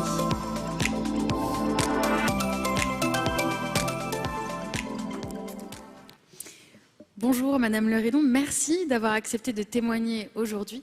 Pouvez-vous décliner votre identité et les raisons de votre présence aujourd'hui? Bonjour Madame la Présidente, je m'appelle Blanche Leridon, je suis directrice éditoriale de l'Institut Montaigne et j'enseigne également à Sciences Po. Et la raison de ma présence, elle est simple, comme les trois autres interrogés à la barre, j'ai été convoquée par votre cours et j'ai accepté cette convocation avec enthousiasme. Merci beaucoup pour ça. Et pouvez-vous à présent jurer de vous exprimer dans l'intérêt des générations futures? Levez la main et dites « je le jure ». Je le jure. Merci beaucoup. Monsieur le procureur, le témoin est à vous, 5 minutes comme d'habitude. Merci beaucoup, Madame la Présidente. Madame Le Ridon, merci d'être là. Vous avez déclaré, là encore, dans les audiences préliminaires, qu'il y avait en France une forme de culte de la solidarité. Qu'entendez-vous par culte de la solidarité? Et ne pensez-vous pas que, précisément, en vouant un culte rigide à cette solidarité, on ne serait pas en train de discréditer, tout simplement, notre modèle social? Merci, monsieur le procureur, pour votre question. Alors, qu'est-ce que j'entends par culte? Un culte que je date, et on l'a rappelé à de nombreuses reprises dans les interventions précédentes, à peu près à la sortie de la Seconde Guerre mondiale, 1945, le CNR, et on en a parlé, un culte qui a ses figures de proue, ses apôtres, ou ses figures tutélaires, vous retiendrez l'expression qui vous convient. Je pense au communiste Ambroise Croizat, je pense au gaulliste Pierre Laroque. Et là, on avait déjà, et c'est une des conditions d'ailleurs du maintien de ce culte, une forme de dépassement politique à l'époque, puisque communistes et gaullistes étaient capables de se mettre d'accord sur ce que seraient les fondamentaux de ce culte, qu'est la sécurité sociale, qui est érigée en 1945. Je parle de culte parce qu'aujourd'hui, l'attachement, et je crois que tous les sondages le prouvent, montre à quel point les Français y sont attachés. Et c'est un culte qui est encore particulièrement présent aujourd'hui, et tous les chiffres que vous avez rappelés, pardon de les répéter, le prouvent. Aujourd'hui, dans l'OCDE, la France est encore le pays qui consacre la part la plus importante de son PIB à sa dépense sociale. C'est 32% de notre PIB. La moyenne dans l'OCDE, c'est 21%, ce qui prouve qu'on est encore, malgré les attaques, parce que je ne vais pas nier qu'il y a des attaques qui sont effectivement faites à l'égard de ce système, malgré ces attaques, ce système se maintient. Et je voudrais répondre à votre deuxième question. Vous dites, est-ce que ce culte, il est risqué? Écoutez, il peut l'être, mais pour le moment, force est de constater que grâce à ce culte, grâce à l'attachement viscéral des Français envers leur modèle, il se maintient. Et dès qu'il est attaqué, on l'a vu encore avec les manifestations massives pendant la réforme des retraites, dès qu'il est attaqué, vous avez toute une série d'anticorps qui se déploient, qui se mettent en place et qui viennent protéger ce modèle. Mais par contre, il y a quelque chose qui, moi, m'interroge et sur lequel je voudrais insister. C'est l'ambivalence de ce culte. À partir du moment où vous considérez que vous avez cet État hyper puissant, hyper solidaire, et que vous-même vous en êtes un petit élément qui en fait partie et qui y participe, est-ce que vous ne risquez pas, et c'est une question un petit peu philosophique, et pardon si je m'éloigne un petit peu... Non, on est dans le thème. Est-ce que vous ne risquez pas d'inhiber l'initiative individuelle parce que vous considérez qu'après tout, moi, Blanche Le Ridon, j'ai payé mes impôts, j'ai donné ma part, j'ai joué mon rôle. Et donc ce monsieur qui va venir m'interroger dans la rue pour savoir si je veux donner à SOS Médecins ou pour les migrants, peut-être que je vais me dire non parce que j'ai déjà suffisamment donné. Et moi, ce qui m'interroge, c'est peut-être le risque de la mécanisation, et c'est là où le culte, moi, m'interroge, c'est de se dire finalement, comme on est l'État le plus généreux du monde, pourquoi moi, en plus, je devrais donner de la solidarité supplémentaire? Et ça, philosophiquement, je trouve que c'est une question absolument passionnante et qu'il faut se poser sur le juste équilibre entre une contribution étatique qui est déterminante et qui est indispensable, sans qu'elle ne bride la solidarité individuelle et spontanée. Alors, un nom flotte dans l'atmosphère, qui est celui de Bernard Arnault, voire de son fils Antoine, car il y a eu récemment une forme de dérive, entre guillemets, ou en tout cas de solidarité privatisée, avec des gestes grandement publicisés, mais aussi, évidemment, un mécénat d'entreprise de plus en plus présent, des grandes boîtes, de l'ESS, qui tout à coup se mettent à accueillir en leur sein des systèmes qui jadis étaient réservés à l'enceinte publique. Comment vous expliquez cette dérive des continents vers la privatisation de la solidarité? Est-ce que c'est une bonne nouvelle? Et est-ce que finalement ce n'est pas, question en creux évidemment, la manifestation la plus flagrante d'une incapacité des pouvoirs publics à tenir ensemble cette solidarité? Là où on dépense énormément d'argent, les résultats ne sont clairement pas, en tout cas dans les ressentis, à la hauteur. Je ne suis pas très à l'aise avec ce mot de dérive que vous utilisez. Est-ce qu'il y a une dérive? Est-ce que, dans ce que vous sous-entendrez, il y aurait une espèce de dichotomie entre une solidarité publique, mécanique, institutionnalisée, parfaitement légitime, moralement acceptable, et puis de l'autre, une solidarité privée, moralement répréhensible et a priori douteuse? Et c'est un peu ça qui se dessine aujourd'hui et que je trouve dangereux. C'est-à-dire que Et vous les avez nommés. Quand on pense solidarité privée, on va penser au gros chèque de M. Arnaud et à d'autres. Mais la solidarité privée, je crois que le député Gage l'a dit, ou notre amie Françoise également dans le domaine associatif, c'est aussi plein de gens, c'est aussi plein de bénévoles, et on sait qu'ils sont toujours de plus en plus nombreux. C'est un engagement qui peut prendre une variété de formes, et je crois qu'il faut aussi laisser à la société une forme de spontanéité dans la façon dont elle appréhende ces questions-là. On le dit aussi, on voit qu'il y a un changement dans les modalités d'engagement. Aujourd'hui, on n'adhère plus de façon unique à un parti politique, mais on peut peut-être soutenir davantage des causes. Eh bien, si moi je me dis que c'est cette cause-là que je veux défendre, en tant qu'entreprise, en tant qu'individu ou en tant qu'association, eh bien, il faut qu'il y ait cette liberté-là de pouvoir s'en emparer et pas toujours se dire, bon, est-ce que là je suis dans la place réservée, le domaine réservé de l'État. Moi, je pense qu'il faut toujours avoir cette question d'équilibre et surtout ne pas confronter et mettre dos à dos une solidarité légitime, institutionnelle, publique et une solidarité privée qui serait par essence intéressée et douteuse. Et je crois que là, il faut qu'on soit très, très, très vigilant. Alors, est-ce que c'est pas plutôt un transfert, tout simplement, si on reste objectif, et pardonnez-moi le mot dérive auquel j'avais ajouté pourtant des guillemets, mais un transfert de la prise en charge de la solidarité nationale par le privé, octroyé par le public, là où finalement, mais vous l'avez rappelé, plus de 30% de PIB consacré à la question. Et donc finalement, ça ne marche pas, donc on se reporte vers un secteur privé qui clairement fait son travail et on n'a pas à juger la sincérité, en l'occurrence, des acteurs privés. Vous voyez ce que je veux dire ? Je vois très bien, mais je crois que la réponse, elle est dans votre question. Est-ce qu'on peut parler de transfert là où on a encore, je ne vais pas dire de bêtises, M. Djaïs peut-être me reprendra, mais on a, je crois, 740 milliards de prestations sociales qui sont versées en France chaque année. Sur ces 740 milliards, je crois que c'est 92-93% qui sont de la solidarité publique. Donc, pardon, mais on n'est pas dans un transfert, on n'est pas dans une dérive. Il y a un accroissement peut-être, je n'ai pas les chiffres, de la solidarité privée, mais de là à parler d'un remplacement, je ne pense vraiment pas. Alors, là encore, est-ce que ça fonctionne? Et s'il y a autant de débats sur la question, est-ce que c'est pas parce que tout simplement on a mis le doigt sur de graves dysfonctionnements qui tendent à jeter un doute sur la puissance publique et sa manière de redistribuer l'argent? La question du fonctionnement, elle est effectivement essentielle et on en a déjà beaucoup parlé. Je crois qu'il y a une expression qui a été formulée juste avant mon passage à la barre sur est-ce qu'il ne faut pas plus d'argent, est-ce que c'est pas ça la question, mais plutôt le mieux d'argent. C'est-à-dire mieux utilisé, mieux ciblé. On sait qu'aujourd'hui, par exemple, la prévention en santé, c'est insuffisamment couvert. Et d'ailleurs, il y a plein d'appels internationaux pour encourager les États à être beaucoup plus allants sur ces sujets-là. Le vieillissement, évidemment, sujet absolument déterminant. Là, on arrive dans une génération où ça va être le sujet pour la protection sociale dans les années à venir. Il y a des nouveaux risques, le risque climatique, évidemment. Et peut-être que cette grosse machine institutionnelle de la solidarité, elle peine un petit peu à s'adapter à ce monde nouveau et il lui faut du temps pour effectivement prendre en compte ces risques-là. Et donc ça, effectivement, il faut une sorte de droit d'inventaire ou de regarder.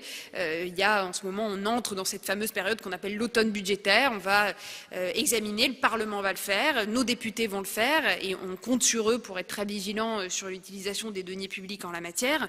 Voilà, dans le projet de loi de financement de la sécurité sociale pour l'année 2024, est-ce qu'on va bien prendre en compte tous ces éléments? Et je crois que là, le débat national qui va s'ouvrir sera effectivement particulièrement vertueux et permettra de donner des réponses. Alors souvent le débat a lieu dans la rue, vous l'avez rappelé, hein, une grande mobilisation sur la réforme des retraites. Il y avait eu avant et peut-être avec moins d'impact, je dirais, dans la société, sans doute parce que ça concernait moins de monde, la réforme de l'assurance chômage.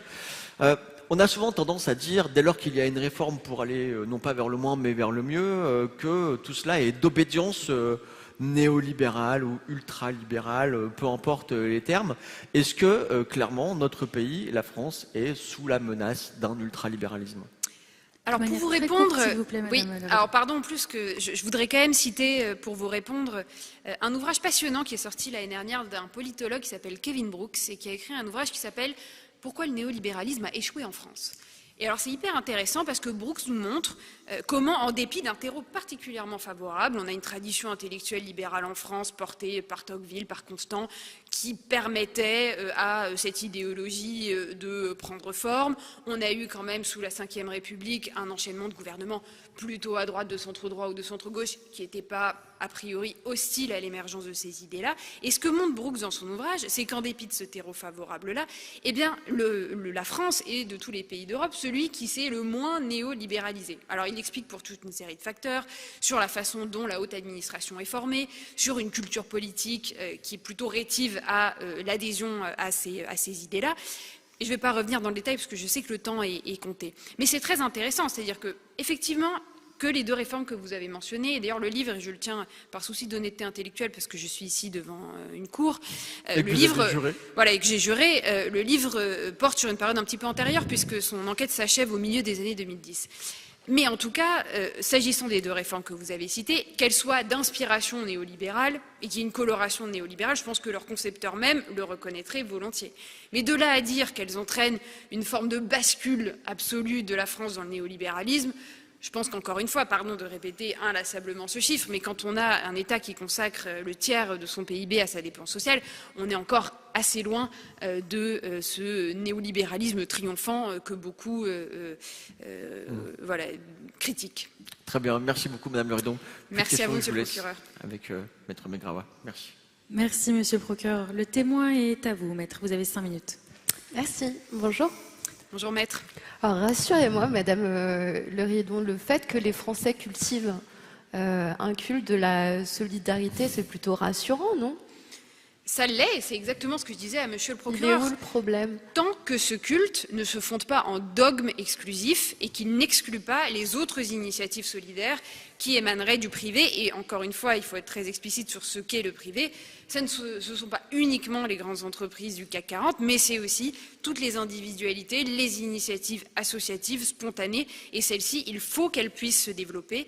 Et donc ce culte-là, il ne faut pas qu'il exonère une certaine partie de la population d'une réflexion sur ce qu'individuellement on peut faire. On ne peut pas tout attendre de l'État et cette réflexion individuelle sur notre effort de solidarité, elle est essentielle.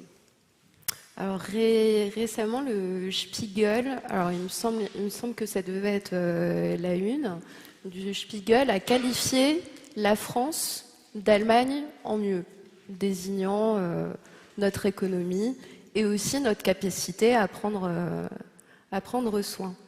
Est-ce que nous, Français, avec notre peur de l'avenir, peut-être notre pessimisme, on ne serait pas un peu des drama queens, des drama kings? Merci Maître. Vous mettez le doigt ici sur un sujet très, très intéressant. Et pour décrire ce que vous venez de détailler, je voudrais reprendre une formule du sociologue Jean Viard. Jean Viard, il parle très régulièrement, s'agissant des Français, des adeptes du bonheur privé et du malheur public. Et effectivement, quand on regarde un certain nombre de chiffres, on peut en arriver à cette conclusion-là. Si on regarde le taux de chômage, parce que là vous parlez de la comparaison avec l'Allemagne, donc on va aller sur des notions tout à fait comparables et qui ont évolué ces dernières années. Le taux de chômage, il est autour de 7%. Il n'a jamais été aussi bas ces 40 dernières années. Pour rappel, en 2015, il était à 10,5%. On a un taux d'emploi qui est autour de 73-74% dans le pays. Là encore, on bat tous les records. Il y a 2 millions de contrats en CDI qui ont été signés sur l'année 2022. On est à 50,5% de ces contrats en CDI dans le pays. Donc en plus de ça, l'augmentation de l'emploi, elle n'est pas forcément assortie d'une précarité. Et on ne force pas les gens à accepter des petits jobs particulièrement précaires. Donc oui, il y a un certain nombre d'éléments qui sont positifs. Mais évidemment, ils ne doivent pas dissimuler tout un pan de champs de politique publique sur lesquels on peut encore évoluer. Et donc, évidemment, on l'a dit, qu'il y ait des enfants qui dorment dans la rue en 2023 en France, c'est absolument inacceptable. Ce qu'on voit aujourd'hui chez une partie de la population étudiante, avec des aides d'urgence qui sont adressées aux universités, qui sont dans une logique particulièrement inflationniste, ça non plus, on ne peut pas le tolérer. On a aujourd'hui un phénomène de l'inflation qui suscite un décrochage des salaires réels par rapport à ces hausses des prix. Et tout ça, il faut qu'on continue à s'en emparer. Mais effectivement, on a quand même, et il faut s'en réjouir, un certain nombre de métriques qui aujourd'hui sont plutôt favorables, et il faut le rappeler, sans pour autant oublier ou mettre de côté l'ensemble des défis qu'il nous reste à lever dans les années qui viennent. Notre modèle social français a été bâti en grande partie sur un mode de travail dominant qui est le salariat. On voit depuis quelques années, notamment avec l'émergence d'un capitalisme de plateforme, que ce mode de travail est de plus en plus challengé. Pour autant, les plateformes sont aussi le lieu et peut-être même le fertilisant d'un engagement auprès des plus jeunes. Est-ce que c'est un mouvement que vous confirmez ? Alors, je vous remercie, Maître, de m'interroger sur la jeunesse. Parce que je trouve qu'on dit beaucoup de choses un peu confuses et tout et son contraire sur cette nouvelle génération. Beaucoup la prétendent totalement désengagée, animée par une forme d'individualisme congénital et de flemme pathologique. Et je crois que c'est pas lui faire honneur que de parler en ces termes-là de cette génération. Vous l'avez dit, il y a effectivement une aspiration peut-être davantage à l'entrepreneuriat, à une forme de liberté. À l'engagement aussi. Et j'allais y venir, et à l'engagement. Il y a une étude très intéressante qui est apparue au mois de mars dernier, qui montre, et ça pour le coup on peut le déplorer, qu'il y a une baisse relative des jeunes retraités parmi les bénévoles dans notre pays, mais que cette baisse relative, elle est quasiment compensée par la hausse relative des jeunes. Donc, moi, je me méfie toujours un petit peu de cet engouement autour des nouvelles formes d'engagement.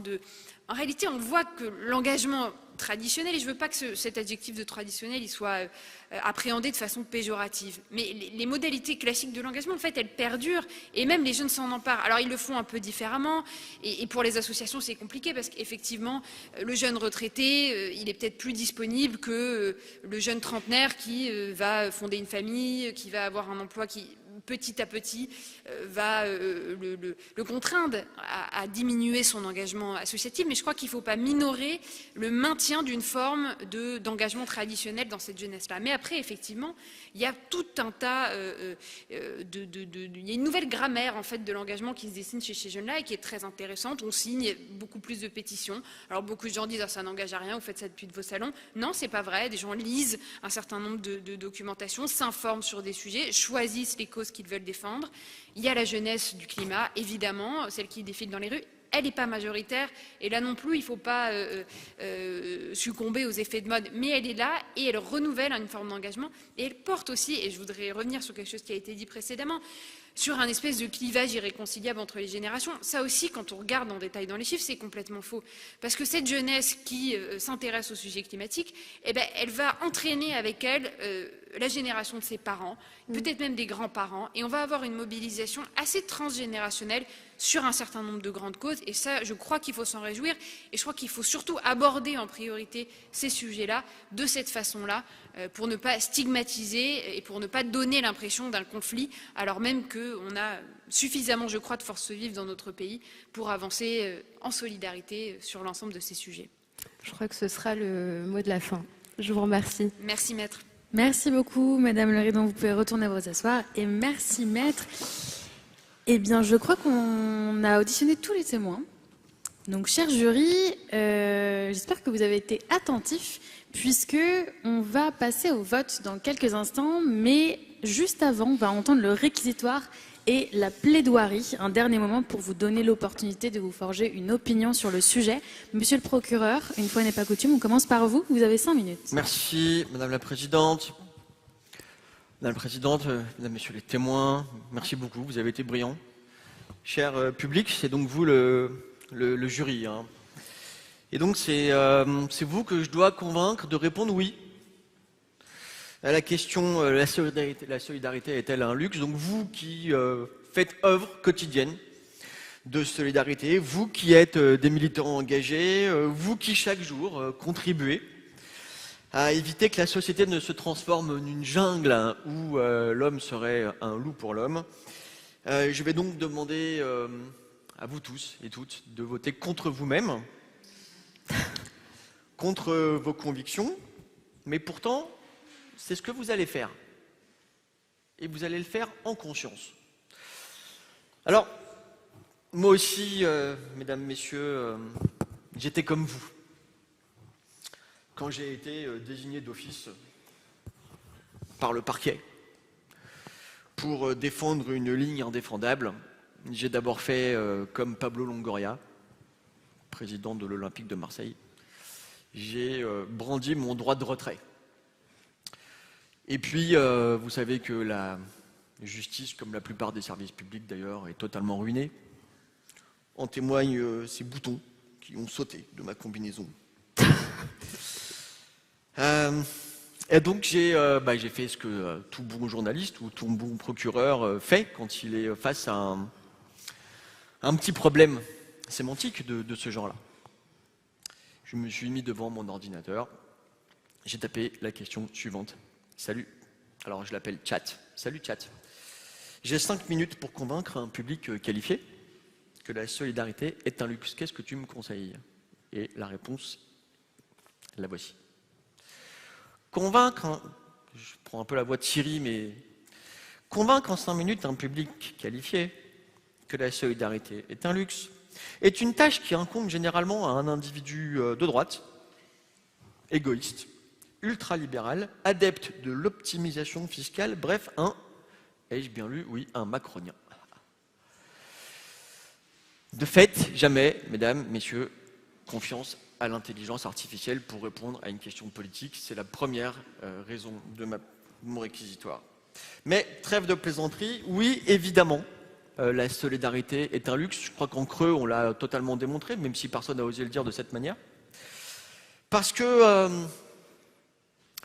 chacun de vous, en son fort intérieur, sait bien que l'État engloutit des milliards, mais que plus on engloutit des milliards dans l'État social, et moins notre pays est solidaire. C'est ça la vérité de ce procès. C'est autour de ça qu'on tourne depuis tout à l'heure. Il faut qu'on ose regarder les choses en face. La vérité, c'est que cette espèce de tour de passe-passe qui consiste à acheter notre bonne conscience avec des politiques publiques dispendieuses, qui atteignent elles-mêmes de moins en moins leur but, ce tour de passe-passe est révolu. Alors on a parlé ici de l'État stratège, on n'a pas cité Colbert, mais on aurait pu, on a parlé de 1789, on a parlé évidemment du grand et glorieux CNR, l'ancien, hein, Monsieur Jays. Et pour toutes ces raisons, nous ne devrions pas remettre en cause, en question, nos mauvaises pratiques. Eh bien, figurez-vous que c'est pour ça qu'aujourd'hui notre pays va mal. Notre pays va mal. C'est pour ça que notre pays est fracturé. Notre pays est fracturé. C'est parce qu'entre la promesse républicaine et la réalité, il y a un énorme gouffre. Alors, la solidarité telle qu'elle est organisée, et j'ai évoqué rapidement ce terme tout à l'heure, est une véritable gabegie qui n'atteint que très rarement ses objectifs.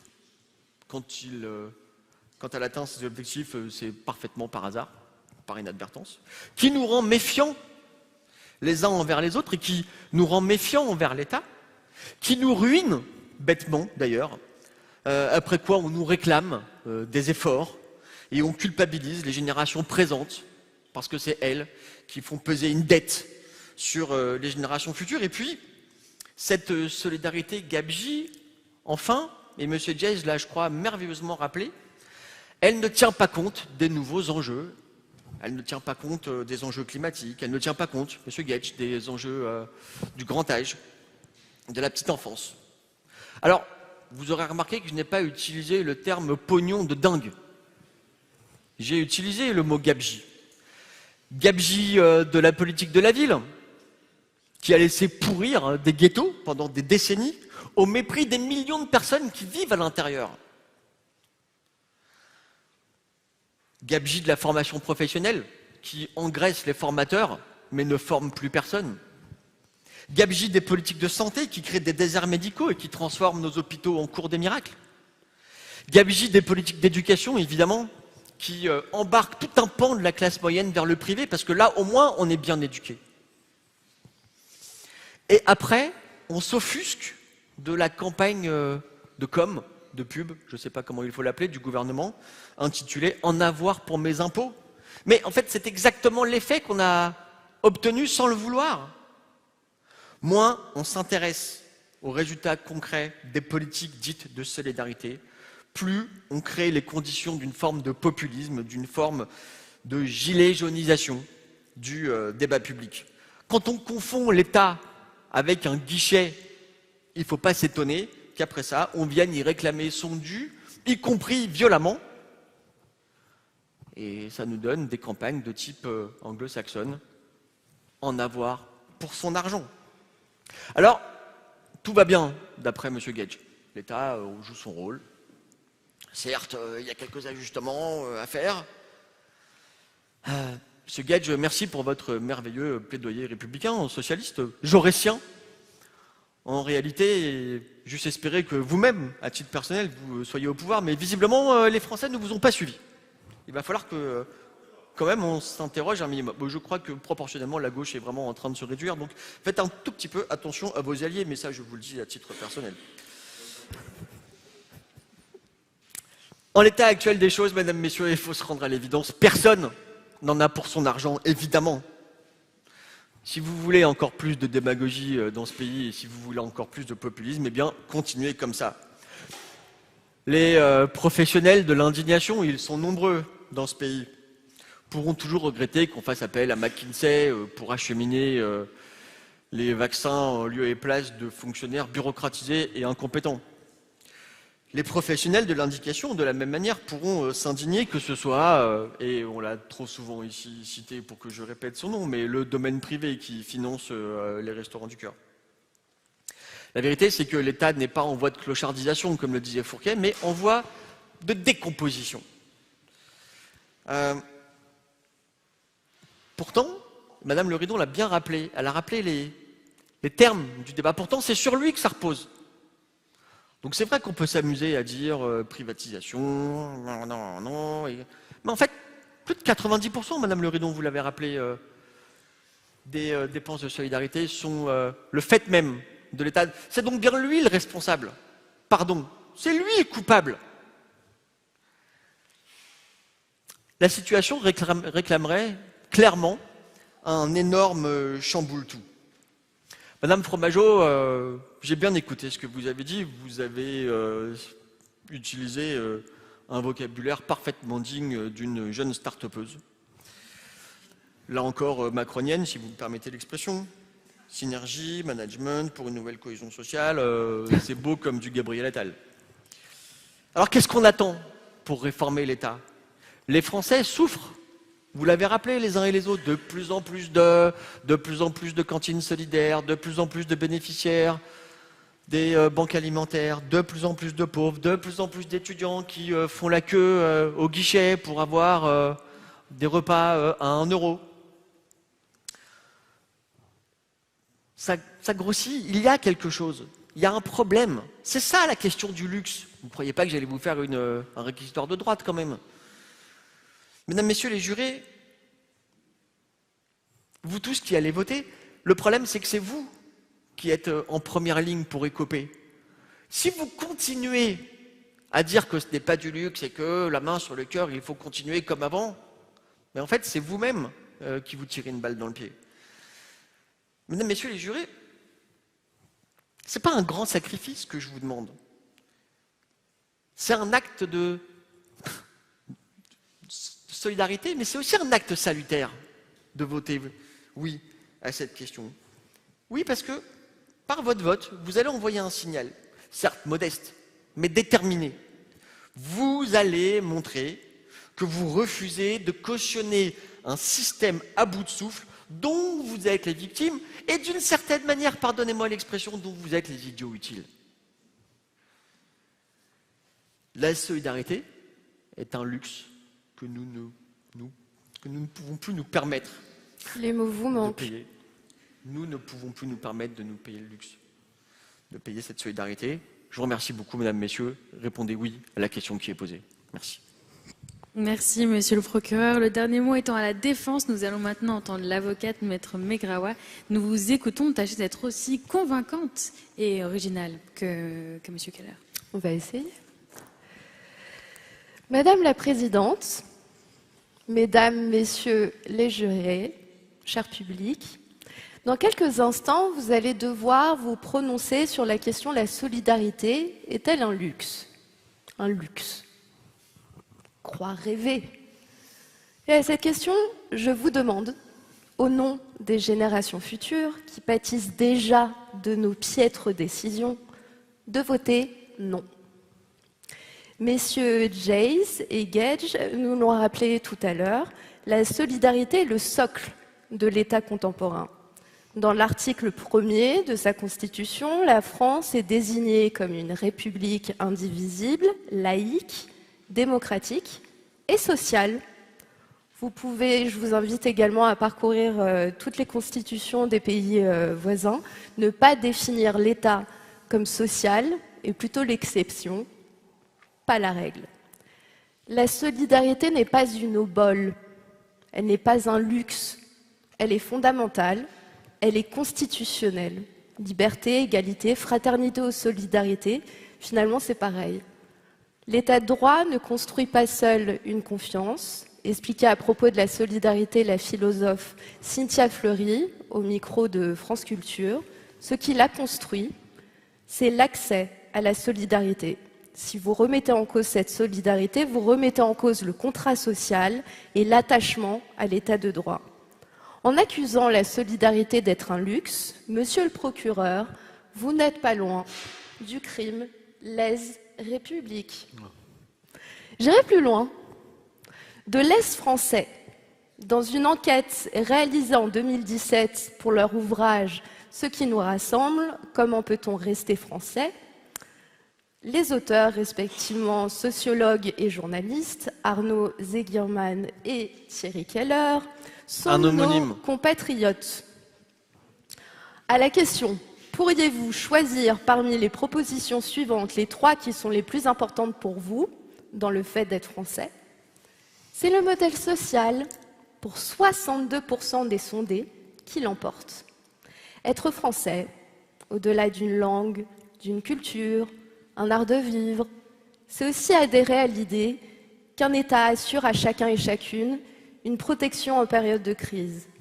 C'est le pacte qu'un jeune actif va cotiser pour ses aînés, que le malade sera indemnisé et soigné et que le chômeur trouvera un soutien financier. Bref, pour reprendre une phrase, encore une fois, des auteurs Zegierman et Keller, que la carte vitale est plus forte que la carte bleue. Leben wie Gott in Frankreich. Vivre comme Dieu en France, disait un vieux proverbe allemand du XVIIIe siècle. Par là, il souhaitait saluer la douceur de vivre, la culture française. 3 siècles plus tard, on en a parlé plus tôt, c'est le Spiegel qui voit la France comme une Allemagne en mieux. Grâce, oui, certes, notre économie, mais aussi notre capacité à prendre soin. Nous l'avons entendu dans les témoignages de mesdames Leridon et Fromageau, les Français tiennent viscéralement à la solidarité, ils sont tout sauf égoïstes. Une enquête menée par le Crédoc récemment confirme que la solidarité est une valeur fortement ancrée. 50% des Français estiment que les pouvoirs publics ne font pas assez pour les plus démunis, 41% ce qu'ils doivent, et 9% seulement trouvent qu'ils font trop. Dans la même étude, on apprend également que 63% des Français pensent même qu'il faut augmenter le RSA. Je vous invite donc à oublier tous ces discours qui polluent actuellement le débat public d'une solidarité associée à l'assistanat. Nous pouvons être fiers de voir que notre société refuse l'émergence d'une classe de sous-citoyens démunis, de pauvres méritants, comme au Royaume-Uni. Que nous ayons à tendre la main à des milliardaires philanthropes pour nourrir nos concitoyens est l'aveu d'une défaite. Nous savons déjà, nous l'avons, nous l'incarnons, nous savons prendre réciproquement soin de nos proches, de nos aînés, de nos plus jeunes, de nos voisins, collègues, amis.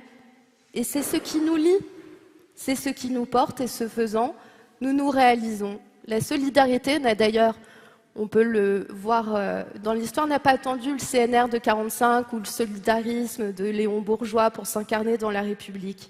Dès 1790, les révolutionnaires avaient créé une assistance publique qui venait en aide à ceux qui en avaient besoin. Monsieur Jays l'a également rappelé, il existait des modes d'assistance déjà au Moyen-Âge. Alors, capitalisme de plateforme, mondialisation, entreprise qui privatise la solidarité, on l'a entendu plus tôt, oui, je le concède. Notre modèle mériterait peut-être un coup de ripolin pour être adapté aux mutations sociétales. Si la protection sociale couvre bien les salariés, elle échoue parfois à protéger les autres. Elle a besoin d'évoluer, d'être renforcée, pas d'être diminuée. En somme, protégeons notre protection sociale. Du reste, restons pragmatiques. La solidarité est un bon investissement. Les recherches en politique publique le prouvent. Mieux éduquer les jeunes enfants, investir dans la santé, sécuriser les parcours professionnels, prendre soin des aînés, c'est investir sur un futur radieux, peut-être les jours heureux, et éviter des dépenses autrement supérieures. C'est pourquoi la question « La solidarité est-elle un luxe ?» Je vous demande instamment, mesdames, messieurs les jurés, de voter non pour le bien des générations futures. Pour vous, pour nous, je vous remercie. Merci, maître, merci beaucoup. À vous deux, d'ailleurs. Chers jurés, l'heure de la délibération a à présent sonné.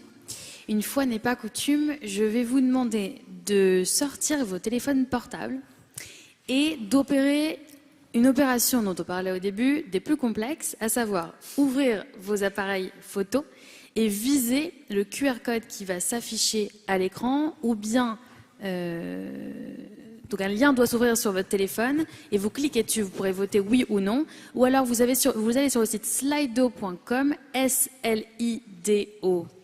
slido.com, et vous entrez le code TGF NEXEM. Donc normalement tout ça s'affiche à l'écran et vous pourrez voter à la question « La solidarité est-elle un luxe ?» Quelle est votre réponse? Aucune pression bien sûr, mais n'oubliez pas que votre choix compte pour les générations futures. Le ministère public peut voter, rassurez-moi, Madame la Présidente. Non, absolument pas, du tout. Vous laissez le public, le jury c'est le public. D'accord, on ne peut pas voter. Moi, je ne peux pas voter. Vous ne pouvez pas voter. Juge est parti. Je ne suis pas juge, c'est elle la juge. Voilà, vous ne pouvez pas voter, je ne peux pas voter, Madame Megravois ne peut pas voter. Bon. Voilà, donc on ne va pas biaiser le vote du jury si possible. Merci, Monsieur Keller, tout de même pour cette intervention. Pas de problème, ça me fait plaisir. Alors vous devriez avoir commencé à voter avant d'annoncer le verdict, mesdames et messieurs. Je voudrais juste faire une petite précision. Le procès auquel vous venez d'assister est une conférence spectacle. Et la conférence, ce sont les témoins que vous avez entendus et qui nous ont partagé, merci encore, leur expertise et leur point de vue. Merci à eux parce que c'est pas toujours facile de se faire interroger à la barre et parfois se faire prendre en étau. Voilà, c'est nous qui avons été pris en étau. Et parfois vous aussi, ça arrive pas souvent, mais là vous êtes pas mal fait prendre en étau. Surtout vous, voilà. Donc, bravo à vous aussi. Et le spectacle, bien c'est nous, évidemment, la cour. Vous l'aviez peut-être deviné ou pas, parce que les robes sont quand même assez convaincantes, mais en réalité, Maître Megravois et Maître Keller ne sont pas de vrais avocats et procureurs.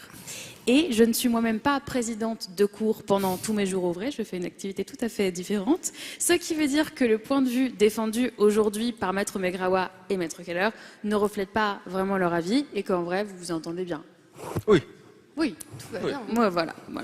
C'était pas mal de le redire, tout de même. Alors, je pense que vous avez eu le temps de voter, donc nous allons passer au dépouillement et je vais demander à Madame l'huissière, oui, parfait, de m'apporter le résultat du vote.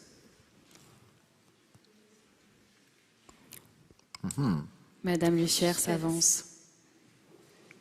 Madame l'huissière a des maîtres et des maîtres à faire pour me rejoindre. Merci beaucoup, tout s'est bien passé. Super. Alors,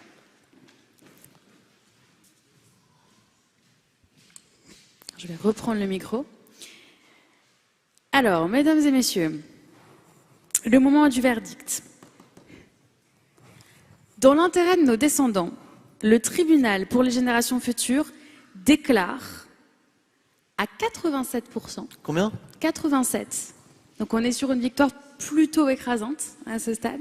87% que non, la solidarité n'est pas un luxe. Mesdames et messieurs, l'ordre du jour étant épuisé, la séance de ce jeudi 21 septembre 2023 est levée.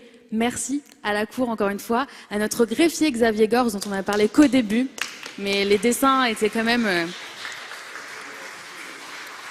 magnifiques et ont bien ponctué tout notre débat. Merci à nos témoins, encore une fois. Merci beaucoup à vous tous d'avoir joué le jeu avec nous. J'espère que le live vous a plu. Et merci à Nexem aussi de nous avoir permis de porter ce sujet. Et la séance est donc levée. Merci à Ninon Douard qui a fait ce travail de mère de maître. Je me compte dans la cour. Et, oui, bah, quand même. Et puis surtout, à titre personnel, je voudrais remercier les 13% de personnes qui pensent que la solidarité est un luxe. Et j'aimerais bien savoir qui c'est. La séance est levée, merci beaucoup.